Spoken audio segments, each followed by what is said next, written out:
Hello, good morning to everyone. This is Akash Elmule. तुम्हा सर्वांचं स्वागत आहे यूट्यूब चॅनल लर्न नेक्स्ट नर्सिंगमध्ये. मित्रांनो, ह्या व्हिडिओमध्ये आपण DMERची जी वॅकन्सी आहे, DMERमध्ये जे वेरियस जे पदं असतात त्याची वॅकन्सी कधीपर्यंत येऊ शकते आणि याचा एक सिलॅबस वगैरे काय असू शकतो. ओके. आणि सध्या जे चालू आहे की एक्झामची डेट वगैरे येणार आहे जूनमध्ये, जुलैमध्ये वगैरे, असं बरेच अशा गोष्टी येत आहेत. कारण मला काल बरेच कॉल आले. सगळ्या मुलांचे क्वेश्चन हेच होते की सर जूनमध्ये एक्झाम येत आहे. ओके, जूनमध्ये एक्झाम येत आहे असं आम्हाला कळतं आहे. की याविषयी आपण ह्या व्हिडिओमध्ये एक व्यवस्थित चांगल्या पद्धतीने डिस्क्रिप्शन घेऊन घेऊ. ओके. प्लीज व्हिडिओला लाईक करा, मॅक्सिमम शेअर करा आणि महाराष्ट्रातले तमाम जेवढे पण स्टुडंट्स आहेत सगळ्यांना ह्या लर्न नेक्स्ट नर्सिंगसोबत जोडण्याची मी हे करतो आहे, विनंती करतो आहे की तुम्हाला ज्या येणाऱ्या वॅकन्सीज आहेत, देन शॉर्ट नोट्स आहेत, देन रिव्हिजन पॉईंट्स आहेत, ओके, MCQs आहेत, सगळ्या गोष्टी तुम्हाला एकाच प्लॅटफॉर्मवर भेटतील. ओके, चला सुरू करूया आपण. ओके, तर याच्यामध्ये बघू शकता की DMER विषयी अजूनही कुठलंही ऑफिशियल नोटिफिकेशन आलेलं नाही आहे. ओके, कुठलंही ऑफिशियल नोटिफिकेशन नाही आहे. बट एक्झाम यावर्षी होण्याचे मॅक्सिमम चान्सेस आहे. एक 99% आपण चान्स म्हणू शकतो की ह्या वर्षामध्ये म्हणजे 2025मध्ये एक्झाम होईल.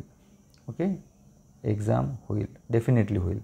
कारण 2026पासून ओके हे MPSCकडे जाणार आहे. तर जस्ट MPSCकडे हँडल केल्यानंतर त्वरित विदिन 6 मंथ या 7 मंथमध्ये परीक्षा होणार नाही. ओके, त्यांना सगळ्याच गोष्टींचं मूल्यमापन वगैरे, एक्झाम पॅटर्न, RR सगळं बघावं लागेल. कमीत कमी MPSCकडे गेल्यानंतर 1 वर्ष लागू शकतं एक्झाम येण्यासाठी. ओके, त्यामुळंच आपण असं धरून चालतो आहे की जवळपास 10 मेडिकल कॉलेजेस महाराष्ट्रामध्ये सुरू झालेले आहे DMERचे.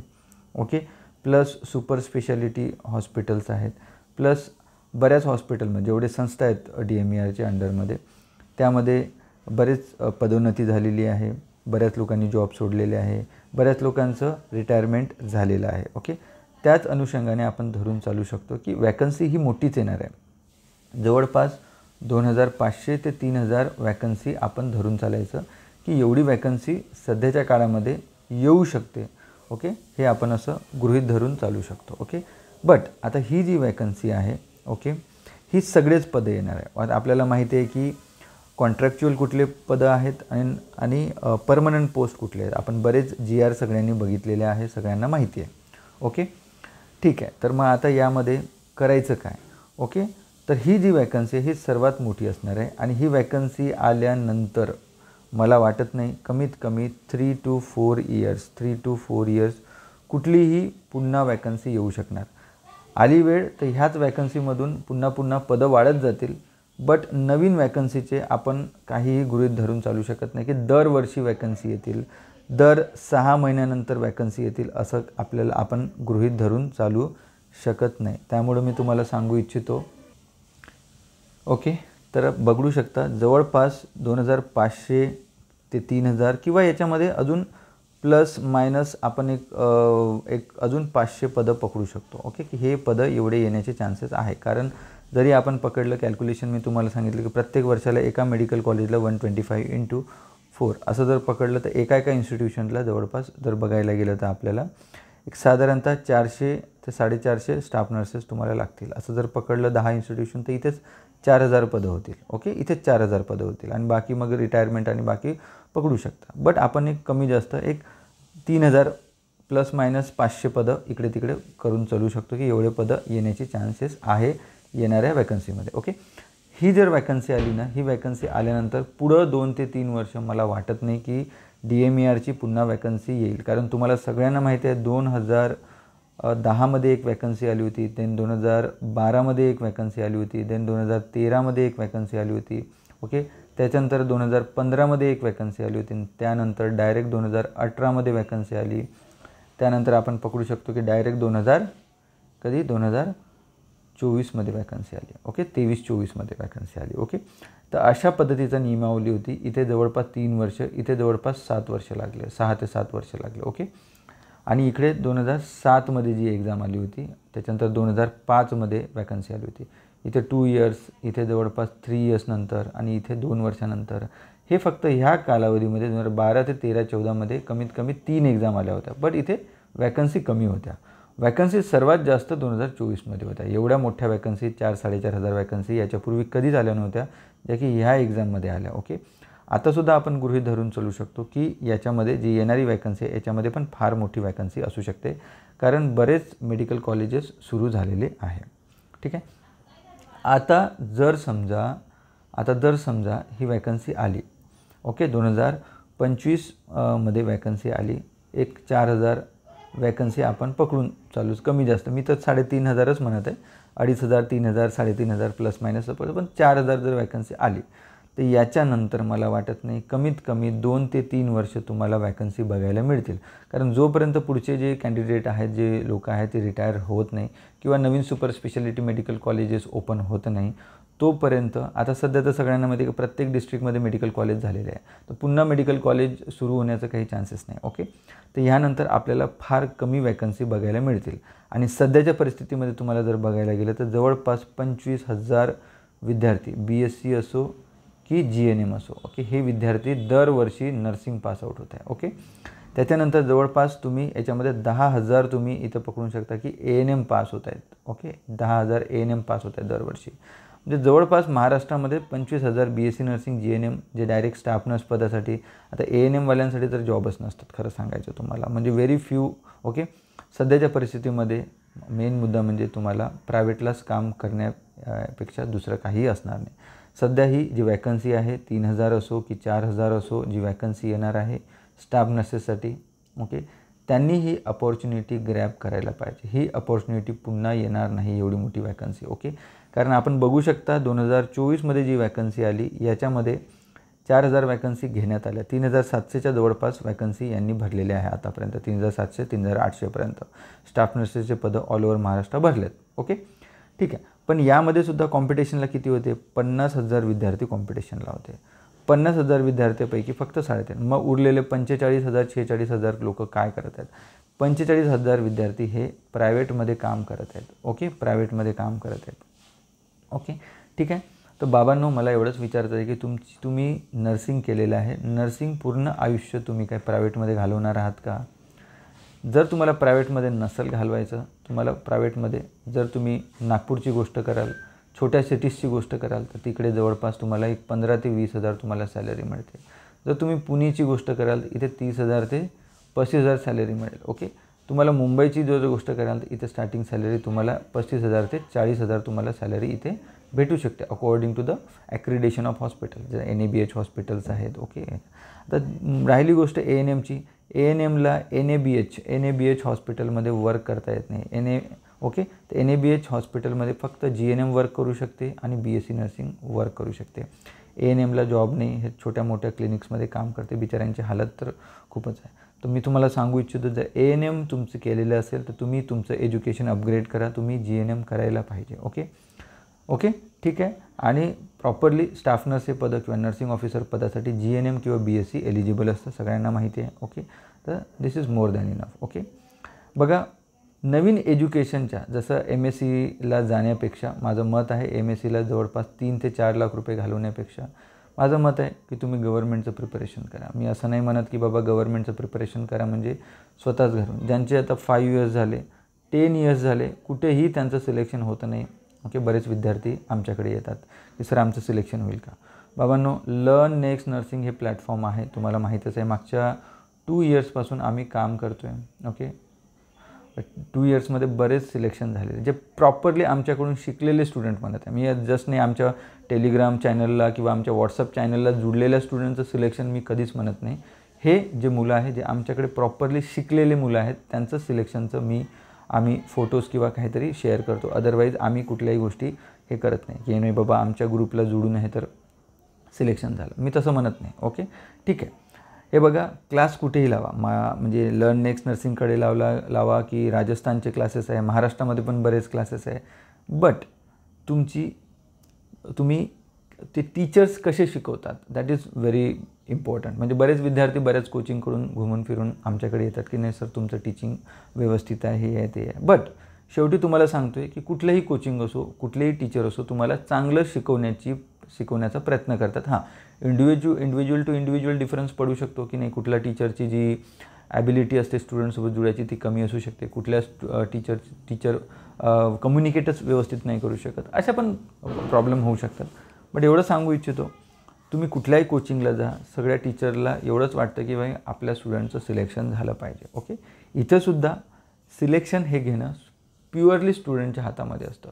टीचर तुम्हाला शिकवल्यानंतर त्याचं तुम्ही रिव्हिजन कसं करता, त्याच्यानंतर तुम्ही टेस्ट सिरीज कशी सॉल्व करता, त्याच्यानंतर तुमचे जे रॅशनल टेस्ट सिरीज सोडवल्यानंतर तुमचे जे निगेटिव्ह या तुमचे जे रॉंग आन्सर होत आहे ते कसं तुम्ही लिहून काढता, कसं तुम्ही त्याचे आन्सर फाइंड आउट करता, ते खूप मॅटर करतं. ओके, बरेच विद्यार्थी काय करतात की जस्ट काहीतरी नॉमिनल क्लास लावतात. आता बरेच क्लासेस काय ऑनलाईन असतात. ऑनलाईन क्लासमध्ये कसं असतं की स्टुडंटचं जे इंटरेस्ट आहे दॅट इज व्हेरी इम्पॉर्टंट. स्टुडंटचा इंटरेस्ट इम्पॉर्टंट म्हणजे तुम्हाला शिकण्याची इच्छा असेल तर ऑनलाईन असो की ऑफलाईन असो तुम्ही शिकू शकता. बरेच विद्यार्थी म्हणतात की सर ऑफलाईनच करावं, ऑफलाईनच चांगलं आहे. बरोबर आहे, पण जॉब करून तुम्ही ऑफलाईन क्लास कसं करू शकता, जॉब करून तुम्ही ऑनलाईन क्लास करू शकता. जॉब तुमचा 6 किंवा 7 अवरचा असेल तर आल्यानंतर तो क्लास तुम्ही जर समजा ऑनलाईनमध्ये कसं असतं की एक शेड्यूल असतो. ओके, 4 ते 5, 6, 7, 8, 9 3-4 क्लास होतात. तर तो मिस झालेला क्लास रेकॉर्डेड तुम्हाला मिळतो. तो क्लास तुम्ही पुन्हा जाऊन रिवाईज करू शकता. तो क्लास 1दा 2दा 3दा बघायचा, स्वतःचे नोट्स करून घ्यायचं. हे आमचा पॅटर्न आहे. ओके, आमच्याकडे जे ऑनलाईन टीचिंग असतं आम्ही असंच असतं की कमीत कमी 3 to 4 अवरचे आमचे क्लासेस असतात डेलीचे. ओके, बरेच विद्यार्थी असतात की ते ऑनलाईन क्लास नाही करू शकत. मग नंतर काय करतात, हे विद्यार्थी येतात, आपले रेकॉर्डेड क्लासेस बघून घेतात, आपले नोट्स प्रिपेअर करतात. व्हेरी इम्पॉर्टंट, कुठेही क्लास लावा तुम्ही स्वतःचे नोट्स प्रिपेअर करावे. स्वतःचे नोट्स म्हणजे टीचिंग बघायची, क्लास बघायचं, क्लास बघून तुम्ही काय करायचं, तुमचे नोट्स प्रिपेअर करायचे. ओके, नोट्स प्रिपेअर केल्यानंतर बऱ्याच गोष्टी तुम्हाला अपडेटेड मिळतात. असं नाही की कुठलाच टीचर कंप्लीट नसतो, कुठल्या नाही कुठल्या गोष्टी राहून जातात, स्कोप राहून जातात. ओके, ज्या गोष्टी सुटलेल्या आहे नोट्समध्ये त्या ॲड ऑन करायच्या नोट्समध्ये. ओके, आणि त्याच्यानंतर त्याचं रिव्हिजन करायचं. मी तुम्हाला सांगतो ना, 6 महिने कुठलीही तुम्ही मन लावून चांगलं प्रामाणिकपणे जर तुम्ही कुठली कोचिंग करा किंवा तुम्ही स्वतःचे नोट्स काढून घ्या, ओन नोट्स करा, स्वतः घरी बसून अभ्यास करा. ओके, त्याच्यानंतर एक साधारणतः 2 to 3 मंथ ते जे शिकलेलं आहे ते तुम्ही रिवाईज करा. विदिन 1 year तुम्हाला सिलेक्शन कुठे नाही कुठे डेफिनेटली भेटेल तुम्हाला. बट तुम्ही असं विचार कराल की नाही सर आम्हाला फक्त कोचिंगमध्ये शिकवलं तेवढंच करायचं आहे, त्याच्या व्यतिरिक्त आम्हाला स्वतःचे इनपुट टाकायचे नाही आहे, एवढं विचार कराल तर तुमचं सिलेक्शन नाही होणार. काय होतं की जे शिकवलं येईल, शिकवलं येतं, बट कसं असतं की डायरेक्ट क्वेश्चन येतील, काही सांगता येत नाही. कधी कधी डायरेक्ट क्वेश्चन येतात, कधी कधी तुम्हाला त्याचं इम्प्लिमेंट करावं लागेल. जे शिकवतात स्वतःचे एक्सपिरियन्सेस, क्लिनिकल एरिया असो की तुमचा थेरॉटिकल एरिया असो, तो मजबूत करण्याचं काम टीचर करतो. ओके, आता हे झालं. आता बरेच विद्यार्थ्यांसाठी मी नॉर्सेट विषयी सांगतो, नॉर्सेट ESIC विषयी सांगतो, RRB विषयी सांगतो. ओके, हे जे आहे आपल्या महाराष्ट्रामध्ये बरेच हॉस्पिटल्स आहे सेंट्रलचे. ओके, आता बरेच विद्यार्थी म्हणतात की सर आम्ही फक्त DMERची तयारी करणार. बाबांनो तुम्हाला सांगतो आहे, ही वॅकन्सी आल्यानंतर कमीत कमी 2 to 3 years तुम्हाला जर DMERची वॅकन्सी नाही आली तर तुम्ही का ह्या एक्झाम देणार नाही आहे का? आता सध्या आपल्या महाराष्ट्रामध्ये स्टेट गव्हर्नमेंटचे भरपूर जॉब्स आहे. स्टेट गव्हर्नमेंट असो, महानगरपालिका असो, त्याच्यामुळं आपलं लक्ष नॉर्सेटवर, ESICवर, RRBवर फुल कॉन्सन्ट्रेट आपण करत नाही. But other than Maharashtra state तुम्ही बघा, जॉबची खूप किल्लत आहे, जॉब त्यांच्याकडे नसतात. त्याच्यामुळं तिथले जे विद्यार्थी असतात याच्यावर जास्त फोकस करतात. ओके, तर तुम्हाला हेच सांगतो की सोबत तुम्ही DMERची जर तयारी करतच असाल तर माझं मत आहे की तुम्ही ह्यासुद्धा एक्झाम द्यायला पाहिजे. ओके, हे तुमच्यासाठी सांगतो आहे. तुम्ही 3-4 वर्ष, मला माहिती आहे 4,000 जागा असेल तरी आता कॉम्पिटिशन किती असणार आहे माहिती आहे का? जवळपास 70,000 कॉम्पिटिशन येणार. 70,000 विद्यार्थी एक्झाम देतील. 70,000मधून 4,000 लोकांचं सिलेक्शन होईल. म्हणजे हे नशीबवान लोक असतील. नशीबवान म्हणण्यापेक्षा हे हार्डवर्किंग अभ्यास करणारे लोक आहेत. ओके, ज्यांना गोष्टी पटलेल्या आहे माझ्या, ज्यांना गोष्टी कळत आहेत, हेच लोक असणार हे 4,000 लोक. बाकीचे 66,000 लोक काय करणार? 66,000 हे लोक फक्त आणि हे काय करतील, पुन्हा प्रायव्हेटला जॉब करणार. 10, 20, 25, 30, 40 हजारामध्ये आपली लाईफ काढणार. ओके, आपण नर्सिंग केलं आहे, 4-5 लाख रुपये खर्च केले आहे, 10 आणि 20 हजारासाठी नाही करत. ओके, लक्षात ठेवा, व्हेरी इम्पॉर्टंट. हां ठीक आहे, 5-6 वर्ष केल्यानंतर तुम्हाला 60-70 हजार सॅलरी होईल, मी असं म्हणत नाही. कॉलेजला गेलं तर तुम्हाला मिळेलच. बट माझं मत आहे, जर तुम्ही क्लिनिकल एरियामध्ये काम करायचं असेल तर गव्हर्मेंट किंवा सेंट्रल गव्हर्मेंट जॉबपेक्षा अजून कुठलाही चांगला जॉब नाही तर मग तुम्ही फॉरेनला जाण्याची तयारी करा. फॉरेनलासुद्धा चांगल्या अपॉर्च्युनिटीज आहे. ओके, हे बघा, फॉरेनला जाणं लिटरली तुम्हाला सांगतो आहे की गव्हर्मेंट एक्झाम देण्यापेक्षा इझी आहे, जर तुम्ही मनावर घेऊन तुमची इंग्लिश लँग्वेज इम्प्रूव्ह केली तर. ओके, ठीक आहे. कुठल्याही एक्झामची तयारी करायची आहे, चांगल्या पद्धतीनं तुम्हाला अभ्यास करावा लागेल. ठीक आहे, हे एक झालं. ठीक आहे, आता अभ्यास कसं करायचा. अभ्यास करण्यासाठी आता हे सिम्पल बुक्स तुम्हाला सांगतो. जर महाराष्ट्राची एक्झाम तुम्ही देत असाल, हे महाराष्ट्र असो की नॉर्सेट असो, हा चुका आहेत, बऱ्याच चुका आहे पी.आर. यादवमध्ये. ओके, मी असं म्हणत नाही, बट पी.आर. यादवमध्ये दोन्हीही व्हॉल्यूम घ्या. जर तुम्ही सेल्फ स्टडी जर करत असाल तर सेल्फ स्टडीवाल्यांसाठी मी डेफिनेटली सांगेन की पी.आर. Yadav very important. P1मध्ये तुम्हाला पूर्ण थेरी मिळेल. सिम्पल थेरी आहे, जे की अंडरस्टँडेबल थेरी आहे. त्याच्यानंतर MCQसुद्धा तुम्ही याच्यामध्ये प्रॅक्टिस करू शकता. Okay, that is very important. Okay, बरेच विद्यार्थी म्हणतात की नाही सर तुम्ही पुस्तकं सांगत नाही. ओके, दुसरी राहिली गोष्ट की पॅटर्न काय येईल. पॅटर्न हा तुम्हाला मागचा जो पॅटर्न होता, तुमचे 40 हे तुमचे नर्सिंगचे क्वेश्चन्स असतात, 15 तुमचे मराठी, 15 तुमचे इंग्लिश होते, 15 तुमचे GK हा क्वेश्चन होता, GK आणि मराठी त्याच्यानंतर कॉन्स्टिट्यूशन्स वगैरे, बुक्स मराठी असे काहीतरी होतं, आणि 15 जे होते तुमचे मॅथ ॲप्टिट्यूड्स आणि मॅथ्स, असं बौद्धिक चाचणी म्हणू शकतो. ओके, तर बघा, आता याच्यामध्ये बरेच विद्यार्थी म्हणतात की सर आमचं नॉन टेक्निकल आम्हाला येत नाही, टेक्निकल तर आमचं चांगलं आहे. बाबांनो, टेक्निकल चांगलं आहे तर 40पैकी तुम्हाला 35 मार्क आले पाहिजे, जर तुमचं नर्सिंग चांगलं असेल तर. ओके, इकडे 15पैकी तुम्ही 7 घ्या, इथे 15पैकी तुम्ही 7 घ्या, इथे 15पैकी तुम्ही 7 घ्या, इथे 15पैकी तुम्ही 7 घ्या. किती झाले? 28. 35 आणि 28 केलं तर तुम्ही 3 होणार. ओके, 63 मार्क्स आले, तुमचं सिलेक्शन 100% बऱ्यापैकी होण्याचे चान्सेस आहेत. ओके, आता याच्यावर तुम्ही 50% घेतलं, बट तुम्ही जास्त गरज आहे तुम्हाला नर्सिंगवर फोकस करण्याची. मी आत्ताही सांगतो, पुढे पण सांगणार. कुणीही किती काही शहाणा माणूस आला तरी मी हेच सांगेन. ओके, की याच्यावर तुम्हाला माहिती आहे आपलं 10वी-12वी झालेलं आहे, मराठी मीडियममधूनच बरेच शिकलेलं आहे. तुमचं मराठी इंग्रजी 7-7 अर्धे मार्क घेऊ शकता, एवढं तर कॅपेबल आहात तुम्ही. जर नसेल कॅपेबल तर डायरेक्टली तुम्ही MPSCचे वगैरे जे क्लासेस असतात त्याच्यामध्ये एक छोटासा मिनिमम जे गणित आणि हे बाकी मराठी ग्रामर करू शकता, हे क्लास तुम्ही घेऊ शकता. बट मी आजही सांगतो तुम्हाला की सर्वात मोठा पोर्शन आपला नर्सिंगचाच आहे. 40 मार्काचा पोर्शन आहे. ओके, हे पूर्वीचा सिलेबस आहे.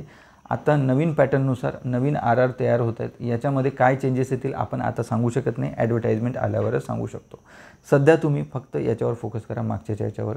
40पैकी तुम्ही जर इथे 30 घेतला तर तुमचा चान्स गेला समजायचा. तर तुमची तयारी याच्यामध्ये, आमचं सर नर्सिंग खूपच चांगलं आहे, तर बाबा 40पैकी तुम्हाला 30 येईल का, 40पैकी तुम्हाला 35 येईल का, एवढं जर येत असेल तर व्हेरी गुड, तुम्ही फक्त याच्यावर फोकस करा. जर एवढा येत नसेल तर याच्यावरही फोकस करावं लागेल तुम्हाला आणि याच्यावरही फोकस, दोन्ही याच्यावर तुम्हाला फोकस करावे लागतील. ओके, ठीक आहे. तर सांगू इच्छितो की तुम्ही सोबत नॉर्सेट द्या. ओके, DMERE द्या. ओके, तुमचं RRB द्या, ESIC द्या. ओके, आणि जर तुम्हाला बाहेर जाऊन जर नोकरी करायची असेल तर HGPGI आहे. ओके, GMCH चंदीगड आहे. ओके, PGI आहे, KGMU आहे. ओके, निमान्स येतं. ओके, त्याच्यानंतर आहे पॉंडिचेरी येतं, जिपमर. ओके, हे बरेच आहे. आणि महाराष्ट्रामध्ये आता सध्या महानगरपालिकेच्या पण वॅकन्सी आहेत. ओके, याच्यामध्ये सध्या आता करंटमध्ये नागपूरची एक्झाम झालेली आहे, नवी मुंबईची चालू आहे, सोबत आता कल्याण डोंबिवलीची येणार आहे, त्याच्यानंतर ठाणेची येणार आहे, पुढे मग BMCसुद्धा येईल. ओके, अशा पद्धतीनं महानगरपालिकेच्या अशासुद्धा वॅकन्सी तुम्हाला बघायला मिळत आहे. ओके, तर तुम्हाला सांगू इच्छितो की ठीक आहे, आताच्या परिस्थितीमध्ये आपल्याला महाराष्ट्रामध्ये बऱ्याच एक्झाम आहे. तुमची DMER अजून नोटिफिकेशन आलं नाही, बट येण्याचे चान्सेस आहेत. आता डेट कधी आहे मी नाही सांगू शकत. ओके, मेन मुद्दा काय आहे की डेट आल्यानंतर तुम्ही अभ्यास करणार का. DMERमध्ये साधारणतः 25 दिवसामध्ये 30 दिवसामध्ये परीक्षा होऊन जातं. ओके, तुमची मागचं पॅटर्न बघितला तर ॲडव्हर्टाइजमेंट पडल्यानंतर 25 दिवसामध्ये तुमचा अभ्यास होणार नाही, 100% नाही होणार. त्यामुळं आतापासून अभ्यास करणार. ओके, कुठेही लावा क्लासेस. स्वतः करा, कुठे लावा क्लासेस. मी असं म्हणत नाही की आमच्याकडेच लावा, तिकडे लावा, इकडे लावा. ओके, कुठेही लावा. तुम्हाला कमीत कमी 5 महिने तुमचे नर्सिंगचे क्लासेस चालतात. ओके, ठीक आहे. हे झाल्यानंतर रिव्हिजनला वेळ लागतो. जर असेल तर तुमचा अभ्यास होणार आहे का, ही तयारी तुमची पहिल्यापासून असायला पाहिजे. जे भूक नसो पण शिदोरी म्हणतो ना आपण, त्या पद्धतीनं. जर तुम्ही आज अभ्यास कराल तर त्याचा फायदा तुम्हाला उद्या होणार. जर तुम्ही अभ्यासासाठी वाट बघणार, ॲडव्हर्टाईजमेंट पडेल, मग मी सुट्टी घेणार, मी अभ्यास करणार. हां, बऱ्याच विद्यार्थ्यांचा पैशांचा प्रॉब्लेम आहे, घरचा प्रॉब्लेम आहे, फॅमिलीचे इश्यूज आहे. ओके, तर त्या विद्यार्थ्यांना सांगतो आहे की तुम्ही तुमचा जॉब झाल्यानंतर हार्डली 3 to 4 आवर्स तुम्ही रोज अभ्यास करा. जॉब करून जर करत असेल तर 3 ते 4 तास तुम्ही तुमच्या अभ्यासाला द्यायलाच पाहिजे. ओके, जर विदाऊट जॉब असेल, घरीच बसून अभ्यास करत असेल, तुमची परिस्थिती चांगली आहे, तर डेफिनेटली तुम्हाला सांगू 10 आवर्स तर तुम्ही अभ्यास करायला पाहिजे. असं जर कराल तरच तुमचं सिलेक्शन होण्याचे मॅक्सिमम चान्सेस आहे, अदरवाईज तुमचं सिलेक्शन होणार नाही. ठीक आहे. सोबत सांगतो आहे की नॉटसेट द्या, ESIC द्या, RRB द्या. RRBसुद्धा पुन्हा येणार आहे. बघा, कुठेही क्लास लावा, कुठेही काही करा, तुमचे काही नुकसान होणार नाही. ओके, सोबत सांगतो आहे की आमचे जे क्लासेस आहेत, ओके, जे लर्न नेक्स्ट नर्सिंगचे जे क्लासेस आहे ते ऑलरेडी चालू आहेत. ओके, जे आजपासून आमची बॅच सुरू होणार होती, बट पूर्वीची बॅचचे काही लेक्चर्स आहेत ते संपायचे. ते झाले की आमची बॅचसुद्धा इथे सुरू होईल. हे क्लासेस चालू आहेत. ही ऑल इन वन बॅच आहे, ही घेऊ शकता तुम्ही याच्यामध्ये. ओके, हा बॅचवर तुम्हाला आता सध्या 10% ऑफ आहे. जेव्हा नर्सेस डेच्या वेळी आम्ही 15% ऑफ ठेवला होता. सध्या हा 31 मेपर्यंत आम्ही डिस्काउंट ठेवलेला आहे 10%. त्याच्यानंतर तुम्हाला याच्यावर कुठलाही डिस्काउंट भेटणार नाही. ही नवी मुंबई महानगरपालिकेची टेस्ट सिरीज आहे. ज्यांना नवी मुंबई महानगरपालिकेविषयी, पॅटर्नविषयी आणि अकॉर्डिंग टू पॅटर्न आणि सगळ्यानुसार सॉल्व करायचं आहे, करू शकता तुम्ही. ओके, ठीक आहे. आणि हे तुम्ही ANM ज्या आहेत नवी मुंबई महानगरपालिकेमध्ये 33 जागा आहे ANMच्या, त्यांच्यासाठी ही जी टेस्ट सिरीज छान आहे, ही सुद्धा तुम्ही घेऊ शकता. ओके, सो धन्यवाद. लवकरच भेटूया पुन्हा नव्या व्हिडिओसोबत. तोपर्यंत धन्यवाद. जय हिंद.